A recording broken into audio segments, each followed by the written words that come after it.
നമ്മൾ ഏതൊരിടത്തേക്ക് പോയാലും ശുചിമുറി തേടുമ്പോൾ ഉണ്ടാകുന്ന സംശയമാണ് ആണുങ്ങളുടേതേത് പെണ്ണുങ്ങളുടേത് ഏതെന്നത്.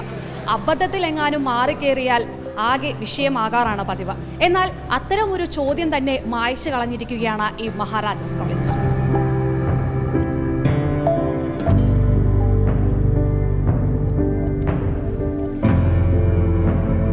ഈ ജനറൽ ന്യൂട്രാലിറ്റി ടോയ്ലറ്റിന്റെ വിഷയം വീണ്ടും ചർച്ചയായപ്പോൾ സംഘപരിവാർ മറ്റ് പലതരത്തിൽ ചിത്രീകരിക്കുന്നുണ്ട്. അതിനോട് എങ്ങനെയാണ് പ്രതികരിക്കുക? സംഘപരിവാർ ഉൾപ്പെടുന്ന വലതുപക്ഷ ആശയങ്ങൾ ക്യാമ്പസിനെ, അതായത് മഹാരാജാസ് ക്യാമ്പസ് എന്ന് പറയുന്നത് SFIക്ക് മെജോറിറ്റിയുള്ള ക്യാമ്പസ് ആയതുകൊണ്ട് തന്നെ ഏത് വിധേനയും ക്യാമ്പസിനെ അപകീർത്തിപ്പെടുത്താനുള്ള ശ്രമങ്ങൾ കഴിഞ്ഞ കുറച്ച് കാലങ്ങളായി നടത്തുന്നുണ്ട്.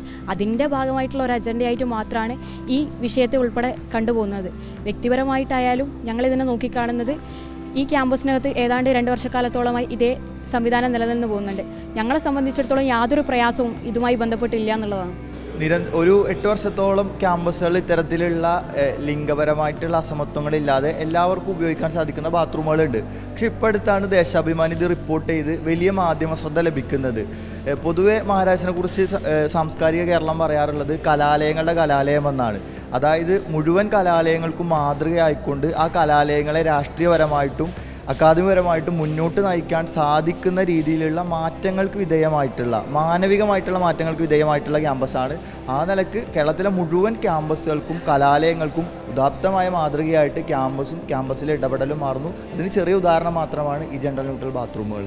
അതെ, തീർച്ചയായും എല്ലാവർക്കും ഉള്ളത് തന്നെയാണ്. ഇപ്പോൾ മഹാരാജാസ് ക്യാമ്പസിലെ ജനറൽ ന്യൂട്രൽ ടോയ്ലറ്റ് എന്ന് പറയുന്നത് ആൺകുട്ടികൾക്കും പെൺകുട്ടികൾക്കും ഇനി മറ്റ് ലിംഗക്കാരുണ്ടെങ്കിൽ അവർക്കും ഇത് ഉപയോഗിക്കാൻ കഴിയുന്നതായിരിക്കും.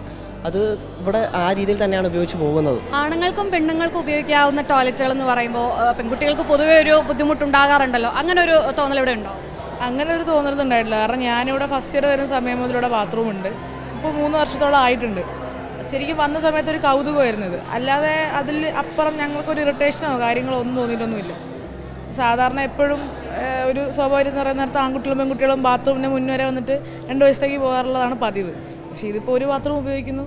അതിൽ ഈ കപട സദാചാരവാദികൾ പറയുന്ന പോലെ ഒരു വലിയ മോറൽ ഇഷ്യൂ ഒന്നും ഉള്ളതായിട്ട് എനിക്ക് തോന്നുന്നില്ല. സംഘപരിവാറും മറ്റ് തീവ്ര വലതുപക്ഷ സംഘടനകളായാലും രാഷ്ട്രീയ പാർട്ടികളായാലും ഒക്കെ മഹാരാജാസിനെ അതുവഴി SFIയെ കാലാകാലങ്ങളായിട്ട് ഓരോ കാര്യങ്ങൾ പറഞ്ഞിട്ട് ഹ്യൂമിലിയേറ്റ് ചെയ്യാൻ ശ്രമിക്കാറുണ്ട്. അതുവഴി ഇപ്പം നിലവിൽ മഹാരാജാസിൽ അഡ്മിഷൻ നടന്നുകൊണ്ടിരിക്കുന്ന ഒരു സമയം കൂടെയാണ്.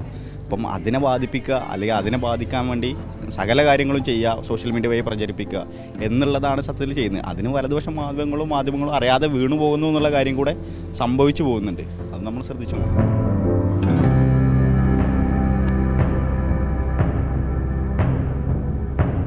പുറത്തു നിന്നുള്ളവർക്ക് ഇത് കാണുമ്പോൾ അത്ഭുതം തോന്നുമെങ്കിലും മഹാരാജാസ് കോളേജിലെ വിദ്യാർത്ഥികൾക്ക് ഇത് കണ്ടും ഉപയോഗിച്ചും ശീലമായി കഴിഞ്ഞു. മറ്റു കോളേജുകളിലും ഇത്തരം ശുചിമുറികൾ ഉണ്ടാകണമെന്നാണ് ഇവരുടെ ആഗ്രഹം. ക്യാമറമാൻ രാജു വർഗീസിനൊപ്പം കീർത്തി മോഹൻ, കൈരളി ന്യൂസ്.